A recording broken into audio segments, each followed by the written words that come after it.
Good morning and welcome to this Wednesday, February 17th, 2021 edition of Trading Places Live at earningsbeats.com. I'm Tom Bowley, Chief Market Strategist here at Earnings Beats, and I'll be your host for the next 30 minutes featuring everything you need to know as you prepare for the trading day ahead. Well, we got futures down just a little bit this morning. Last time I looked, the Dow futures are down about 30 points, S&P about 8 points, and NASDAQ a little bit heavier, down about 70 points on the futures. So it looks like maybe we'll start off a little bit on the negative side. Of course, it is option expiration week. We've talked about this quite a bit, and we had our Max Payne webinar last night. And so nothing really surprises me as we get close to option expiration Friday and even into the week following. History tells us to be a little careful, especially after you've made a big run. I mean, options don't really matter as much if the market hasn't run.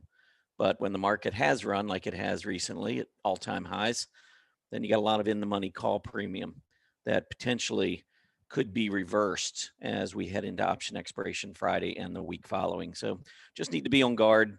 Longer term means very little. Short term, it can mean a lot to a trader. So you need to be aware of it.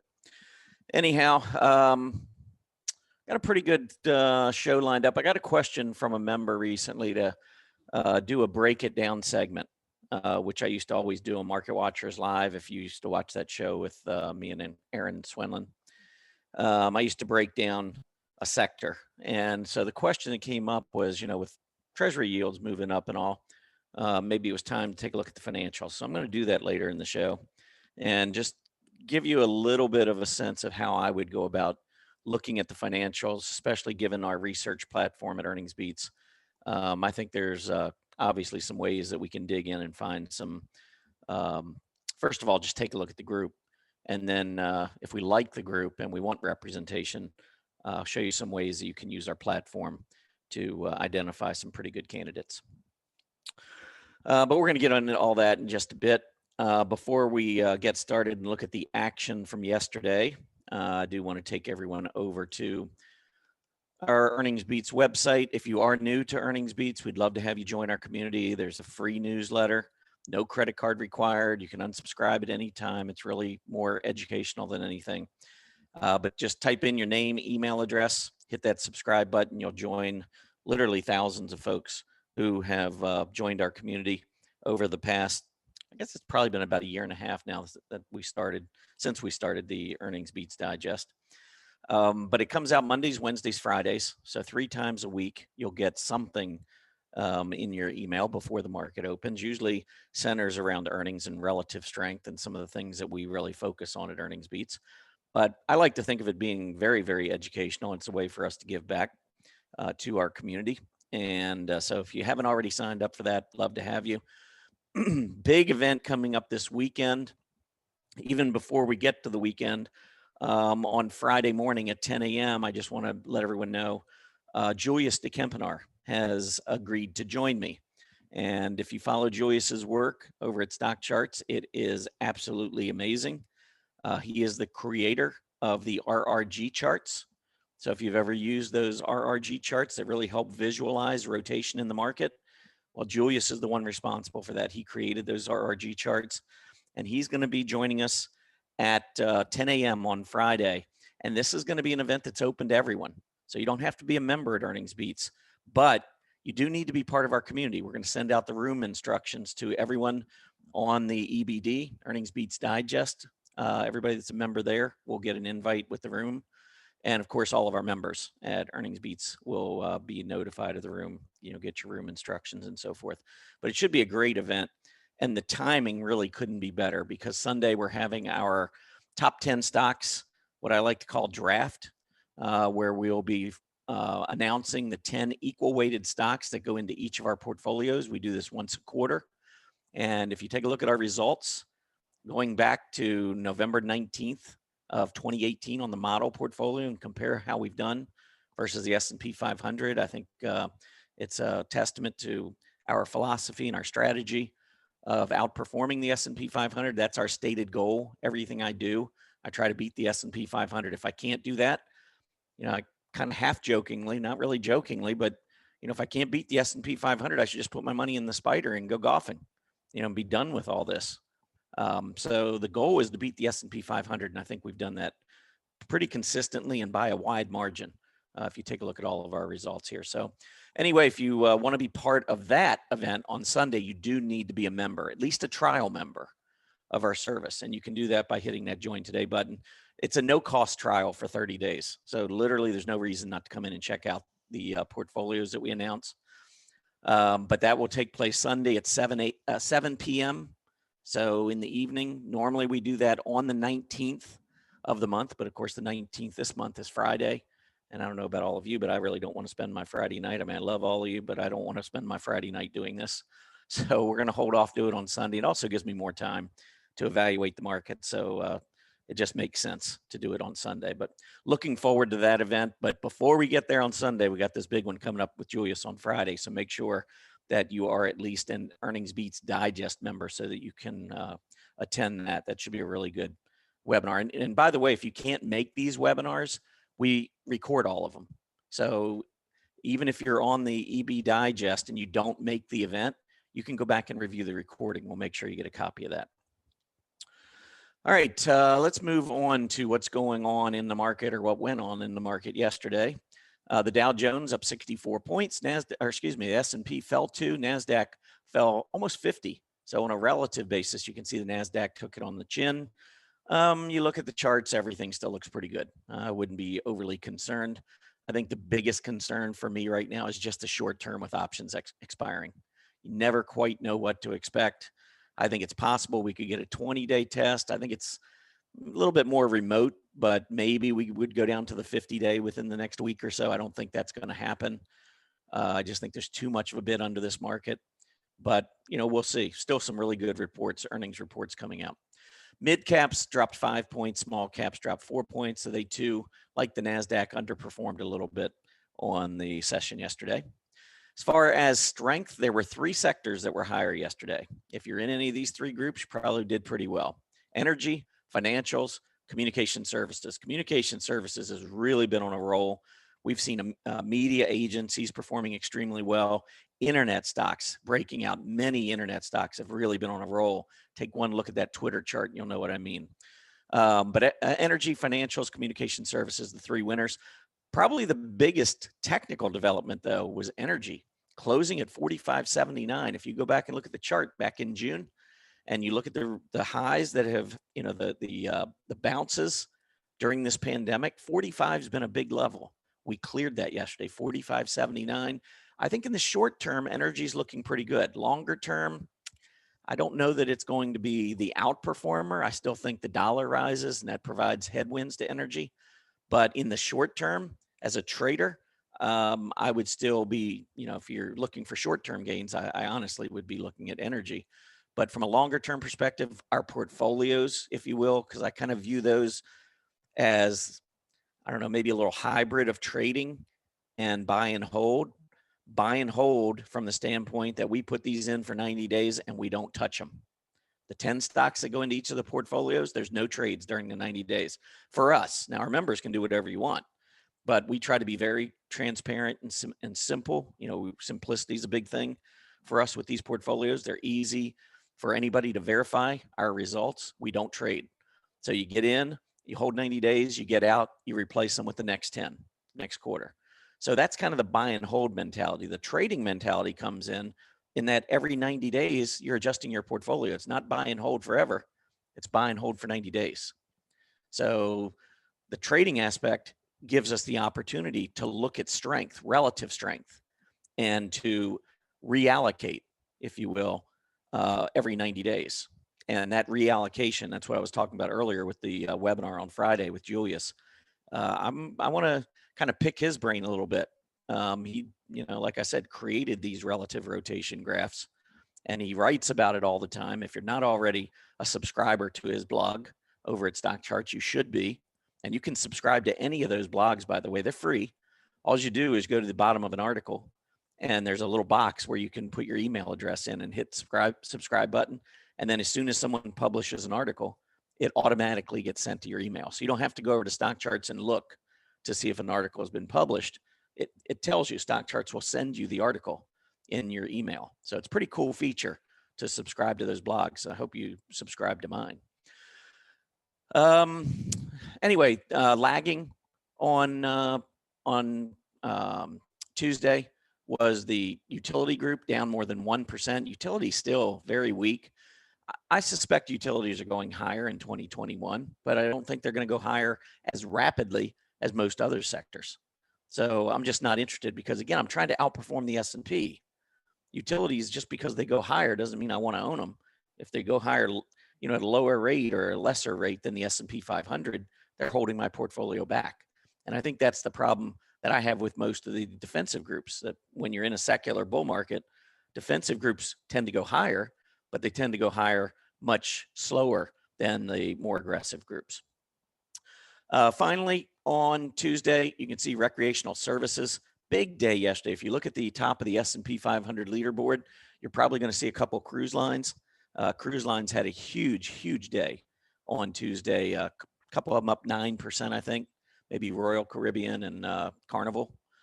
And then I think Norwegian was probably up about 7%. I don't remember the exact numbers, but they all had big days, and that helped carry the recreational services higher.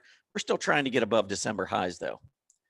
So yes, when you look at it in hindsight, if you're playing, Monday morning quarterback, you say, wow, we didn't have any of these recreational services.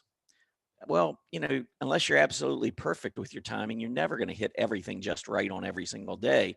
The key is, over time, where do you want your money? And recreational services, like I said, back in December, they set a high at 100. Yesterday had a great day, 5% higher, but we're still at 95. We're still 5% below where we were 2 months ago, while the S&P 500 is broken out to all-time highs. So yeah, short term, it looks good. Longer term, not so much. All right, let's keep moving. I tell you what, it was a big morning for economic news. I don't know if you had a chance to look at any of this yet, but let's start with inflation data. January PPI, we were expecting a rise of 0.4%. It came in at 1.3%. Huge rise in the January PPI. And you say, well, yeah, that's just a headline number. What about the core? Well, core wasn't much better. The core, we were expecting 0.2%, came in at 1.2%. Now, we've seen a lot of commodity prices rising. Crude oil, literally has been going through the roof. All of a sudden, remember, wasn't that long ago, less than a year ago or about a year ago, remember they were paying us to store oil. If you wanted to store oil in your swimming pool, they would pay you to take it.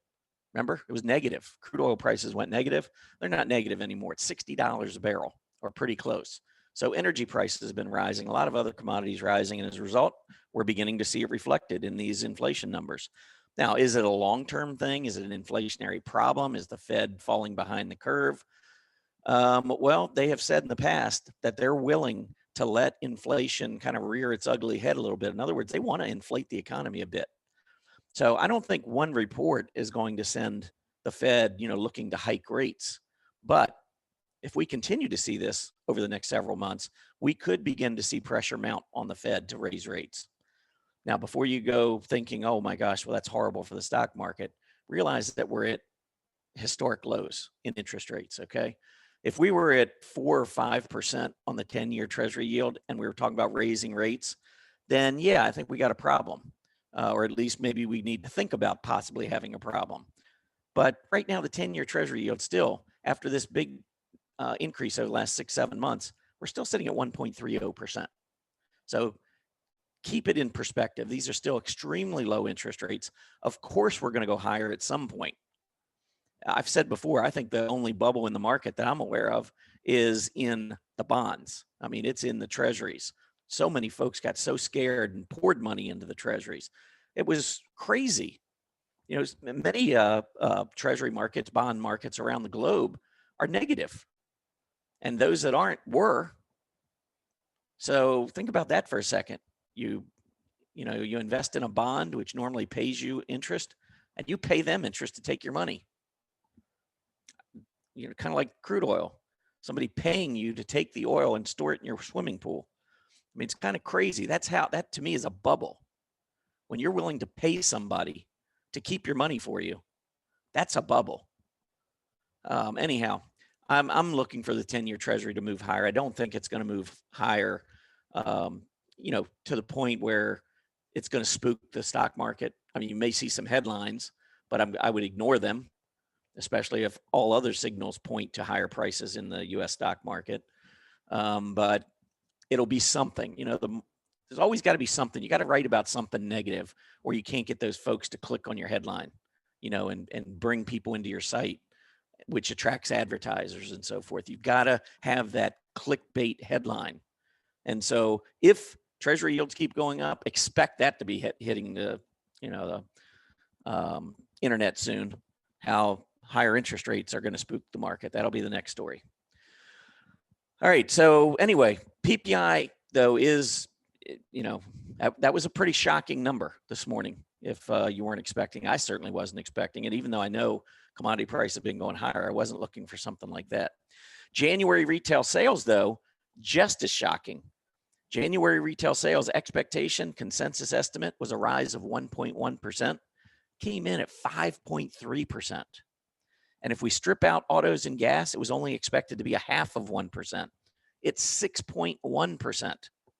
Those are huge numbers. Now, of course, stimulus checks went out, a lot of money being spent as a result of that. So this is probably temporary, but still, it shows you that we are ready to spend. I've been talking about pent up demand. And if this doesn't kind of underscore what I'm talking about, people want to spend money. They want to get out. It's going to happen.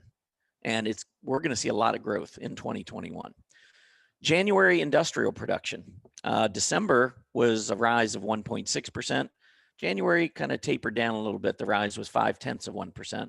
Capacity utilization in January rose from 74.5 in December to 74.8% in January. December business inventory is just kind of an old lagging type of report. That rose 0.5%. I imagine everyone's looking at that and yawning. February housing market index expected to come out in just a bit. 83 is the expected number. January was also 83. I wouldn't be surprised. Another beat. We're seeing some pretty good numbers in housing. So I wouldn't be surprised if we get a little higher number. We'll see. Let's move on to talking technically. I'm going to extend my talk here about the 10-year Treasury yield because I do think this is important as we lead into breaking it down on the financial group.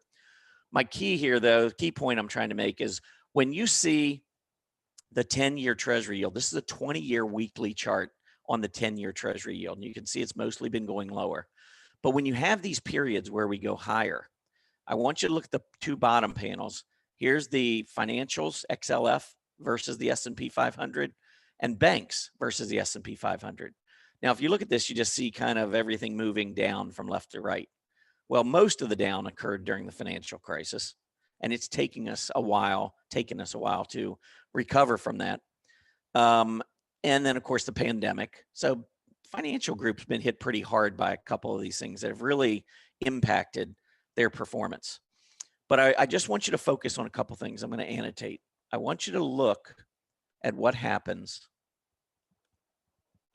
when interest rates, I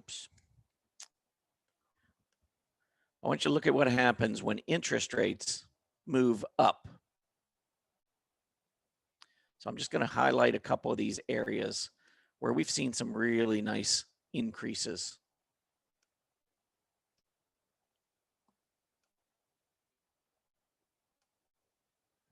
So this is just going back the last, I could probably get a couple more of these big ones.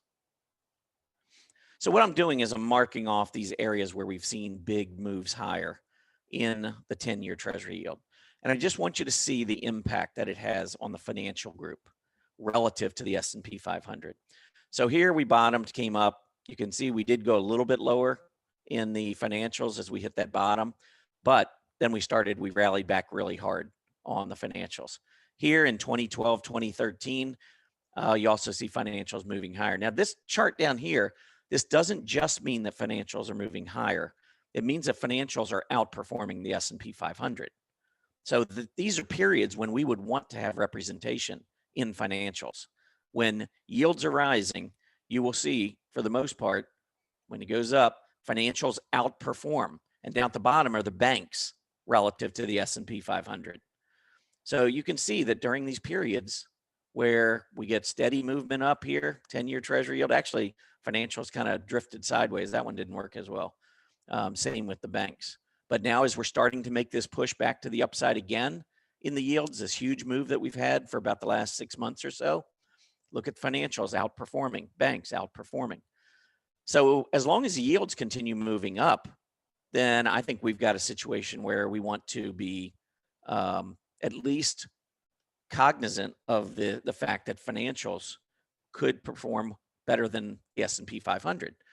Now, I don't know that I would go rushing in and filling out my portfolio with financial stocks, because you can see that longer term, again, they a little iffy from time to time. And usually during a bull market, and I'll show you in a minute, but normally during a secular bull market, financials go along for the ride, but they don't lead like technology and consumer discretionary and communication services. They'll go along for the ride, and many of them pay nice dividends. So from an income perspective, somebody looking for income, yeah, banks or some of those types of financials could present some nice opportunities, because they do give you that income that you're looking for. At the same time, can offer some capital appreciation when yields are rising. Now I'm going to show you this 10-year treasury yield here on a 5-year weekly chart, because now that we've taken out this March high, the question is, where are we going on yields? And anytime you're in a short-term uptrend, you start looking at where was the prior low. Well, there's a couple of things you can look at here. Number one is this low we saw all the way back over in 2016. And then also we had this low right here in 2019. So we're going to drag that right up there as well. If I can, here we go. So I think in the short term, we're heading up into this range. Now that we've taken out 127, I think we could get as high as 145, maybe as high as 150. Beyond that, I don't know. I mean, if we can go through that level, and we will eventually, it's just whether we do it initially or not. If we get through that level, then I think these reaction highs up here, closer to 2%, come into play. And I've said before, I wouldn't be shocked to see us at 2% later in 2021. And if we get there, it's going to be a great sign for the stock market. It'll be a great sign, because that means a lot of money is rotating out of defensive bonds. And that money is going to pour into equities. There's only one reason why you would get out of bonds at this point, and that's if you're convinced that the economy is going to continue to strengthen. That's what's happening now. It's what's been going on for the last 6 months. Portfolio managers that are in bonds are underperforming some of their peers who are invested in stocks, and the pressure is on. They're selling bonds to move into the stock market. And back in, I don't know, August, September, when I was doing a webinar, imagine that. I remember, being asked so many questions, like, what's the driver? What's the catalyst to move prices higher? I mean, we got this pandemic. What could possibly move the stock market higher? Well, the stock market's nothing more than a supply and demand game. And if you get more demand than you have supply, prices are going to rise. And when money's coming out of bonds and going into equities, that's demand. When you've got new money coming into the market, that's demand. When the Fed says we're going to sit on our hands and not raise rates for a couple of years while GDP rises to 5%, 6%, whatever it ends up being this year, that creates demand. Supply is limited. So anyway, if you're looking for the catalyst, to me, that's one of them. Money rotating out of bonds and into stocks. We've been seeing it. And I think I don't know, again, I don't think we're just going to go shooting higher in the yield, but I think it's going to be an uptrend. I think we're in an uptrend. And so, yeah, we might pull back to 115, 110, 120 on the yield, but then I think we go to 150. And then maybe we consolidate, maybe we come back to 130, maybe we go sideways for a while. I don't know. But the overall trend is higher, and that will be good for the stock market. All right. So looking at the yield, if we think the yield's going higher, or we think the yield at least is going to remain steady and not go all the way back down to those lows we saw last year, then it might make sense to get into to financials. Well, maybe not. So let's talk about this for a second. I wrote this article in my Trading Places blog just a few days ago. And essentially what I was looking at was, I said we went into a secular bull market on April 10th, 2013. That was the day we took out the high from 2007 and 2000. those two tops. Those were that's kind of the border that was guarding the secular bear market. And when we went through it, in my mind, the secular bear market ended and the secular bull market began. Some might say, well, no, the bull market began in 2009. That was the bottom. Well, you don't know that it's the bottom until it breaks out. So to me, the bull market doesn't start until you make the breakout. You confirm it. And so that happened on April 10th. So what I did in this exercise was just look at each of the sectors, where they were on April 10th and where they were on February 12th, last Friday, and calculated the gains. And you can see technology, 413%, communication services, 274, consumer discretionary, 252, financials down here at 143%. And look at the S&P, 147%. Like I said, financials going along for the ride. Now, this has been in mostly a move to the downside in interest rates. I mean, we did see the yield move up in 2016, 2017, as I pointed out, and maybe a little bit more of a move in 2018. But for the most part, we've been trending lower. And so that's not a great environment for financials. So they kind of went along for the ride. Further down in the article, this is when we started our model portfolio, November 19th of 2018. And here I put in the prices for each of the sector ETFs. And again, calculating the gains through February 12th. And during this period, you can see financials only went up 24%. S&P went up 46%, half of the S&P. So if you want to understand, or maybe, if you don't understand why we haven't included financials, I think we've had a couple of financials in the last 9 quarters in our model portfolio. I want to say there's maybe been 1 or 2. And if you want to know why there hasn't been more, that explains it right there. Yields were going down, financials underperformed, we stayed away. Now we've got financials starting to outperform a little bit as yields start to rise. Now is the time to begin to think about financials again. So hopefully that kind of makes sense. So let's move on to breaking it down. So when I look at the financials, first of all, the XLF is moving up. I think the uptrend is pretty clear. Accumulation distribution, you can see that's been moving up. That's a good sign as well. If you look at the XLF relative to the S&P 500, we were going down until November. What happened in November? Vaccines. The vaccine came out November 9th. Monday, November 9th was the first positive news. And look at what financials have been doing since. So we've had a move before, but we didn't sustain it. We went right back down to new lows. Now we move up. And when we pull back, we put in higher lows. This next one is going to be critical on the financials because we had this high, which we cleared in January. If we can put that, we've already marked a higher relative low. If financials can break out again, I think that would be a very bullish sign for financials. Now, when I say very bullish for financials, that's not the same as very bullish for technology.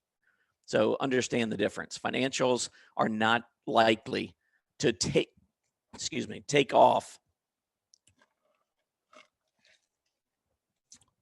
Financials are not likely to take off and run like technology has. Their financials are likely to do well. And I think that they have a good chance of outperforming the S&P, especially if yields continue to rise like I think they're going to. But I wouldn't expect massive outperformance. But I think it's gotten to the point now where we should be considering financials, at least for representation in our portfolios. Not overweight them, but representation. So what do you do with financials? Well, I'm going to show you a couple things you can do. If the group, you like the group, one of the member tools at Stock Charts, if you go into the Scooter reports, it's got large caps. Just type in financials or financial, and it will bring up in Scooter order the financials that are on a relative strength basis really strong. And it gives you the industry groups. And I'll show you in a minute how I use the industry groups. But if it's in an industry group that we like, and it's one of the top rated scooters, you're off to a good start in terms of breaking it down and finding really good trades. I can tell you, I've recently traded Regions Financial, got out way too soon, unfortunately. Had another good day yesterday. But, this is a group, banks. I audited banks when I was in public accounting. I can tell you that when interest rates are on the rise, I mean, their product if you will, is net interest margin. That's, it's kind of like gross margin of products, companies that sell tangible things. Well, in a bank, net interest margin is huge. And when interest rates start moving up, net interest margins expand in banks, and that goes right to the bottom line. So if you want to understand why banks are seeing so much money rotating in right now, take one look at the 10-year treasury yield or the spread in yields. That's another key metric that you want to focus on with banks. But anyway, this is how you would get started. Just come in here, and if more interested in, say, small caps, because small caps have been doing well, and I'll come back to this, but if you look at the PSCF, which is small cap financial versus the large cap financial, the XLF, pull this up. Now, I don't think this isn't as strong as other industry groups, but small caps are rising in financials against the large cap. The other ones have been like off the charts. Like if I showed you PSCT versus the XLK, look at that relative strength. Small caps are killing the large caps. So as good as the large cap technology stocks are doing, small caps are absolutely crushing them. So all of that's good to know, but I'm getting off track here, which I do a lot. So here are your highest scooter rated financials, small cap stocks. The other thing you can look at is volume. I mean, first thing that would turn me off of this stock is that it had 41,000 shares yesterday. And so that's not very liquid. Some of these others that trade, hundreds of thousands of shares or millions of shares would definitely get my attention, depending on what group they're in and whether or not I like that group. So that's step one. You could just go straight to stock charts and just look based on typing in whatever you want in the search box. I mean, if you just want banks, type in banks, go back to small or large caps. They're your large cap banks with the highest scooter scores. So you can see Regions, one of the top, second in terms of scooter score among large cap banks. So that's one way. Now, the other thing you can do is you can go into, and actually I pulled up Regions. Look at Regions over here relative. Here's the banks going up. Here's Regions relative to the banks. Here's Regions relative to the S&P. And now here's banks relative. See how everything's moving up left to right? That's what attracted me to Regions. But there are plenty of others out there as well. I mean, PNC, that's another one that I had traded and got out of way too early. But PNC, banks, not quite the same amount of strength, but still pretty good. I mean, back in December, we went to a new 52-week high. We're on the rise again, breaking out. AD line's awesome. Everything looks really good on PNC. This is probably one of my favorite, if not my favorite, large bank. You got JP Morgan, which is always a good bank. AD line here is not nearly as strong, though. Price is great. Relative strength starting to move back down a little bit. You can see PNC looks a little bit better. Of course, RF looked better than both of them. All right, but the other thing that I do, and this is something that our members at Earnings Beats have, if you're an annual member, you can download this right into your account, but it's the relative strength industry groups. And I'm going to go down to you get 104 charts in this chart list. But if I go down here to, and I'll just start at the first one, which is the property and casualty insurance. This is a relative chart. Now I'm going to walk you through the industry groups in financial sector relative to the S&P going back 3 years. So the chart that you're looking at right here, this is a relative strength chart. So if you go down to the absolute chart, see how the insurance group is moving up on an absolute basis? It's been moving up, but relative to the S&P 500, it's just for the last 9 months kind of gone along for the ride. It's not leading. So you look at this and you say, wow, this is a group I want to be in. But then you look at the relative strength and you say, well, not really. I mean, it's not like we're shooting higher. We want groups that are showing relative strength. Okay. So no, I'm going to say no to that group. Mortgage finance, well, we've strengthened. We're in a nice little uptrend versus the S&P, but this is off of a very steep decline. I think it's a dead cat relative bounce. I'm not overly impressed just yet on that one. Insurance brokers still in the downtrend, just a recent little pop. No, not interested. I want consistency. Okay. Financial administration, yes. Now we see one of the strongest areas in the financials. So yeah, I'd be interested in the financial administration area. Let's see, reinsurance, still pretty much in a downtrend. No. The consumer finance downtrend, no. And the way I look at this, and what I would need kind of as a minimum, is I'd like the relative price action to be above the 20 and the 20 to be above the 50 and the PPO to be positive, relative PPO. Those things need to be present in order for me to really even consider a group, because you don't have sustained relative strength unless those things are present. Investment services. Now here, we've gone since that vaccine in November. Look at the difference here. We've now moved to about a 2-year relative high. Look at the PPO, relative PPO now above 3. This is a group absolutely I'd be interested in. Investment services, you got Goldman Sachs, Morgan Stanley, those types of companies. Full line insurance. Yeah, again, moving back. We're starting to see the configuration I like, but it's not near the strength. We haven't taken out that June relative high. It's better than some of the others we looked at, but it's still got work to do. Banks looking good.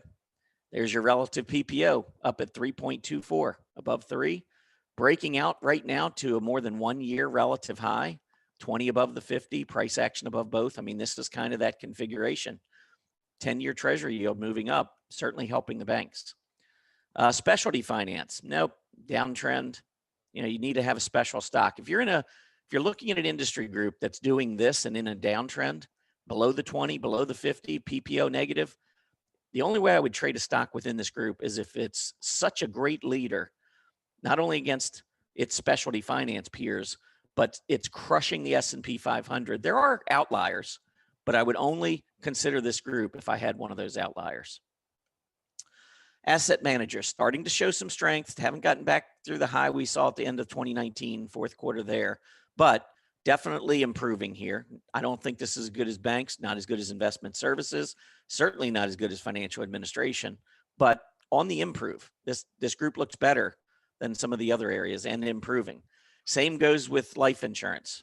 Starting to show better configuration. If we can break out above this triple relative top, get through that get through the 2.2 area on the PPO, I think that looks better. And then that's it. So those are the financials. So let's take financial administration as an example, or let's take banks as an example. Financial administration has been strong for a while. So banks are new. So what could we do with what we do at earnings beats? Well, if you run a new scan and you come in here and you put in, see, we go down here and we type in banks. Okay, so we want to look at banks, and we can go into our chart lists because we're now going to look for banks, and let's say strong earnings, add that. And let's put strong future earnings. We'll add that. And we'll just start with those two. So the group is banks. And now you've got to kind of change this because it's going to say it needs to be in both of these lists and clauses.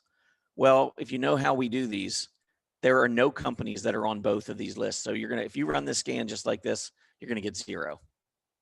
So that doesn't really do anything for us. What you need is an or clause. So it needs to be a bank, and it needs to be in either the strong earnings chart list or strong future earnings chart list. Now, if I run this, it's also still not going to work. Oh, it did work. I don't know why it worked. It shouldn't have worked because I didn't have brackets around. But really what you want to do is make the brackets. It returned a lot more. I think probably what it did is returned everything, maybe. I don't know. But banks and or one of these two chart lists. So if it's a bank and it's in one of these two chart lists, it should be returned. I always check syntax. Good to go. Run the scan. And we got 45. So now I've looked at financial, started from the top, decided I like the banks. I like what's going on with the 10-year treasury yield. And now I quickly found the 45 banks that are on this list. I can sort this by Scooter. And now there's SVB. Remember, that was the one bank that was above RF. SVB's on our list. So pull up the chart. What's it look like? Well, it's a pretty darn good chart, I'd say. Relative leader. And so, yeah, this stock on a test of, say, the 20-day moving average would be interesting. All right, we're going to wrap this up with the 3 you must see. I'll go through them really quickly here. And what I'm going to do is I'm just going to pull up 3 of these because I haven't even looked at them. So let's take a look. I'm going to go into the best mid cap, which is Signature Bank. No, I'm not, because that's 42,000. Let's look at the 3 that have pretty good volume. Well, we already looked at Regions. All right, how about Assisi Bank? I don't even know how to pronounce that. IBN. First of all, AD line's awesome. Chart's awesome. Relative strength is awesome. This is definitely a bank I'd be interested in. Top of gap support. If this were to pull back, actually even the 20-day moving average, I would say $16.70 to about $17. Very interesting entry point here. Next up on the list would be, let's take a look at Fifth Third. This is an 89 scooter. AD line starting to strengthen. Price action doing better. Relative strength still near a high. This stock, again, I would say rising 20-day moving average looks good. And the last one I'm going to pull up, and then we will wrap up, is KeyCorp, 88 on the scooter. You're basically seeing a lot of similar charts. AD line strengthening, price action strengthening, very strong. Very strong in terms of relative strength. Volume trend's good. I mean, this is another very solid stock that's in an uptrend. Get it on weakness. That's what I'd be looking for.